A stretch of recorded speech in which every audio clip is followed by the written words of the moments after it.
Hi guys, बाहागिफोरनि सं दाननानै दिनै मोनसे जायगायाव फैनाय जायो।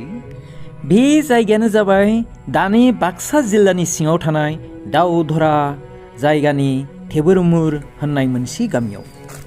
बे दावबायनायाव आंजों लोगोसे दंफायोमोन जोंनि दंसा उजिर भागि सन्मेलननि आफादगिरि मानगोनां कालिचरन उजिर आदा आरो आखान्थि नेहाथारि मानगोनां हांख्राय उजिर आदा।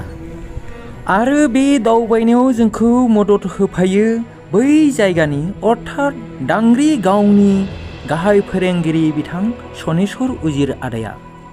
आंनि बिफा खेलन्दा उजिरा बुंलांनाय बायदिब्ला बिनि जोनोम जायगायाबो बेवहायनोमोन।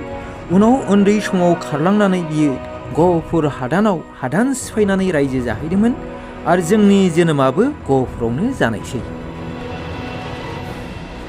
बे सावगारियाव नुनाया जादों सिमला हुजुवानि आदै बिरेन उजिर आरो बिनि बिसि मागेश्वरी उजिर। आरो नैबे सावगारियाव नुनाया जादों चन्द्रकान्त उजिरनि बिसि बिना उजिर आरो बिसोरनि फिसाला आरो बिहामजो।